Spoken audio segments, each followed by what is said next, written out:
হঠাৎ করে বাংলাদেশের সীমান্ত সংলগ্ন ভারতের উত্তর পূর্বাঞ্চল সবুজ পাহাড় আর মেঘে ঢাকা মণিপুরে পড়েছে আন্তর্জাতিক নজর।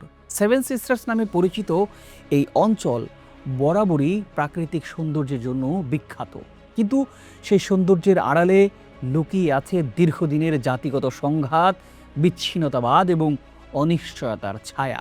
মণিপুর এবং সেভেন সিস্টার্স ঘিরে আছে আঞ্চলিক এবং বৈশ্বিক ভূরাজনীতির নানা সমীকরণ। বিচিত্র জাতিগোষ্ঠীর মানুষের পাশ এখানে, তাদেরই একটি অংশের সঙ্গে তৈরি হয়েছে ইসরায়েলের সংযোগ, যা আগে কখনো শোনা যায়নি।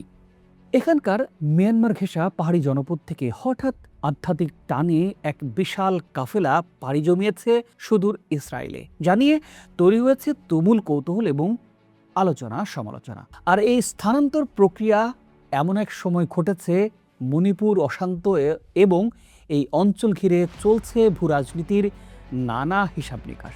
অন্যদিকে ইসরায়েলের বিরুদ্ধে ফিলিস্তিনের অধিকৃত ভূখণ্ডে স্থানীয় মুসলিমদের উচ্ছেদ করে নতুন নতুন বসতি নির্মাণের মাধ্যমে জনতাত্ত্বিক কাঠামো পরিবর্তনের অভিযোগ উঠেছে। মূলত এই ঘটনাকে ঘিরে দুই ধরনের সমীকরণ তৈরি হয়েছে। মুসলিম বিশ্বের দাবি এটি ইসরায়েলের দখল করা ফিলিস্তিনি ভিজে মাটিতে কৌশলের জনসংখ্যা বাড়ানোর এক সুপরিকল্পিত আয়োজন। অন্যদিকে বাংলাদেশ সংলগ্ন সেভেন সিস্টার্স ঘিরে আলাদা দেশ তৈরির গুঞ্জনের শক্তিকে আরও বাড়িয়ে দিয়েছে এই ঘটনাটি। তবে এটি ঠিক যে এই যাত্রায় 250 ভারতীয় যে দেশ ত্যাগ করেছেন, এটি সাধারণ কোনো অভিভাষণ নয়। এর পেছনে লুকিয়ে আছে হাজার বছরের এক অমীমাংসিত ধর্মীয় এবং জাতিগত রহস্য। ভারত ছেড়ে ইসরায়েলে যাওয়া মানুষগুলো পরিচিত বনে মেনাসে নামে। তাদের দাবি তারা প্রাচীন ইসরায়েলের হারিয়ে যাওয়া গোত্রের বংশধর। বাইবেলে বলা হয়েছে 12টি গোত্রের মানুষকে নিয়ে তৈরি হয়েছিল প্রাচীন ইসরায়েল। এর মধ্যে যোসেফের পুত্রদ্বয় এফ্রাইম আর মনাসের থেকে জন্ম নেয় 2 গোত্র। বনে মনাসেরা নিজেদের সেই মনসের বংশধর বলেও দাবি করেন। এখন পর্যন্ত পাওয়া তথ্য অনুযায়ী 722 খ্রিস্টপূর্বাব্দে অসিরীয়রা হামলা চালায় ইসরায়েলে। ছন্ন ছাড়া হয়ে যায় ইসরায়েলের 10টি গোষ্ঠী। তাদের মধ্যে প্রায় 10,000 মনাসেকে প্রাণ হাতে নিয়ে পারস্য, আফগানিস্তান, তিব্বত, চীন পেরিয়ে চলে আসতে হয় ভারতে। তারপর ধীরে ধীরে মণিপুর ও মিজোরামে বসতি গড়ে তোলেন তারা। বিনাশেদের মুখের গঠনে মঙ্গোলিয়ান ছাপ, এক লহমায় অরুণাচল ও মণিপুরের মানুষদের থেকে তফাৎ করা যায় না। তাদের ভাষা তিব্বতী বর্মী পরিবারের অন্তর্ভুক্ত। সেখানকার মঙ্গোলীয় চেহারার মানুষের সঙ্গে বৈবাহিক সম্পর্কের কারণে তাদের চেহারাও এখন সেই ধরনের ছাপ। মণিপুরে মনাসেদের কুকি সম্প্রদায়ের অংশ মনে করা হয়। বিংশ শতাব্দীর শুরুতে মার্কিন মিশনারিদের প্রভাব বেশিরভাগ কুকি খ্রিস্ট ধর্মে দীক্ষিত হয়, কিন্তু মনাসেদের অনেকেই এখনও ধরে রেখেছে নিজেদের ধর্ম পরিচয়। শত শত বছর ধরে ভারতে থাকলেও এই জনগোষ্ঠী স্বপ্ন দেখত পবিত্র ভূমিতে যাওয়ার।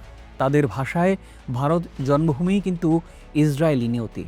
ওই ভূখণ্ডটি প্রতিশ্রুত, সেখানেই যেতে হবে। ইতিহাস আর মিথোলজির ধোঁয়াশা আবৃত্ত বনাসেদের এই বাসনা কাজে লাগিয়েছে সাফি ইসরায়েল নামের একটি সংস্থা।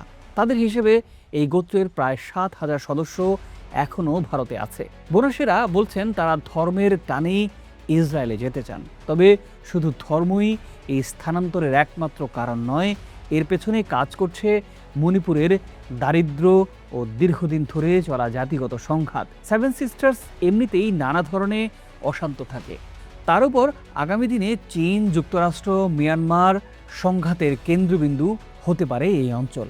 এর মাঝেই আবার হঠাৎ করে এখানে ইসরায়েল সংশ্লিষ্টতার সিঁদুরে মেঘ দেখছে অনেক বিশ্লেষক। তারা বলছেন ধর্মকে কেন্দ্র করে এখানকার বিচ্ছিন্নতাবাদী লড়াইয়ে ইসরায়েল যদি কোনো পক্ষ নেয়, তবে জল আরও ঘোলাটে হবে।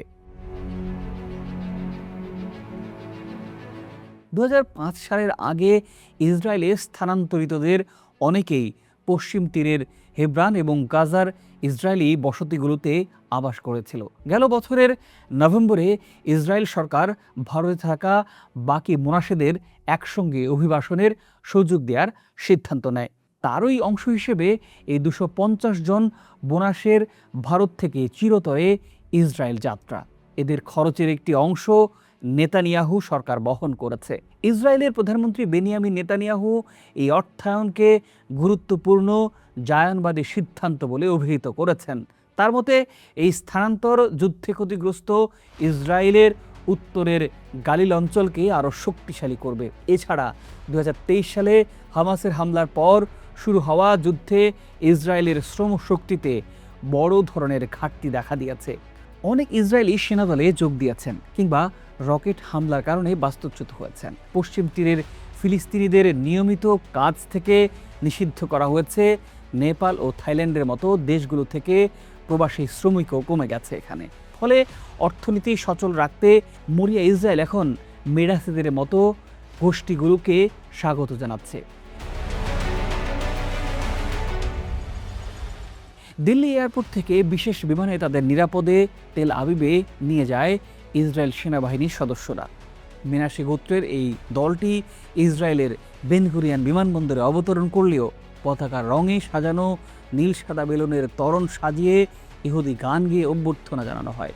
ইসরায়েলের অভিবাসন মন্ত্রী ওরিফ সোফার এই ঘটনাকে ঐতিহাসিক মুহূর্ত হিসেবেই উল্লেখ করেছেন। তাদের জন্য ইসরায়েলের উত্তরাঞ্চলে বসতি স্থাপন করা হবে।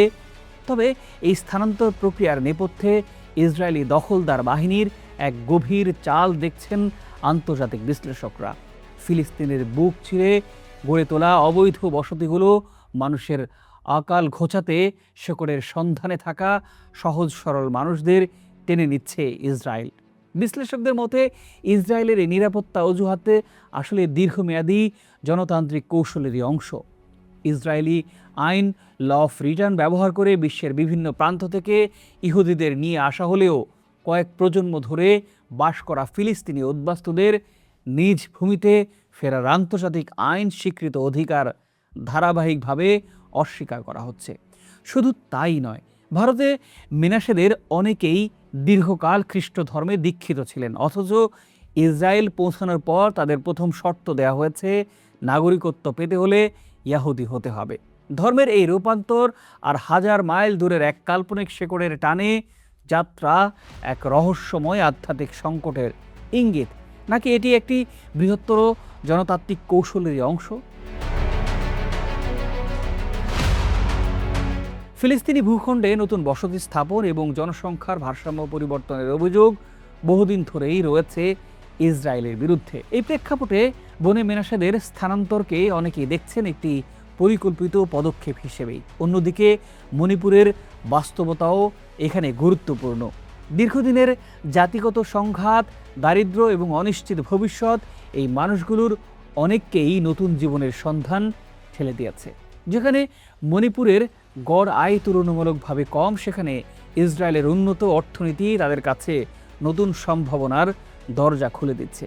কিন্তু প্রশ্ন থেকেই যায়, এটি কি সত্যিই হারিয়ে যাওয়া ইতিহাসে ফিরে যাওয়ার যাত্রা, নাকি বৃহৎ ভূরাজনীতির দাবার বোর্ডে আরও একটি নতুন চাল? একদিকে যখন হাজার মাইল দূর থেকে মানুষকে এনে নতুন জীবন দেওয়া হচ্ছে, অন্যদিকে একই সময়ে ফিলিস্তিনি জনগণের অধিকার ও নিরাপত্তা নিয়ে উঠছে গুরুতর প্রশ্ন। এই বৈপরীত্যই আজকের বিশ্বের সবচাইতে জটিল বাস্তবতাগুলোর একটি। শেষ পর্যন্ত মণিপুরের পাহাড় ছেড়ে যারা ইসরায়েলে যাচ্ছে, তারা কি সত্যি তাদের শেকড় খুঁজে পাবে, নাকি হারিয়ে যাবে আরেকটি সংঘাতময় ভূখণ্ডের অনিশ্চিত ভবিষ্যৎ? সময়ই হয়তো বলে দেবে সেই উত্তর। প্রিয় দর্শক, বিষয়টি নিয়ে আপনি কি ভাবছেন নিশ্চয়ই জানাবেন। আজ এ পর্যন্তই। ভালো থাকুন, সুস্থ থাকুন, চ্যানেলটি সাবস্ক্রাইব করে পাশে থাকুন।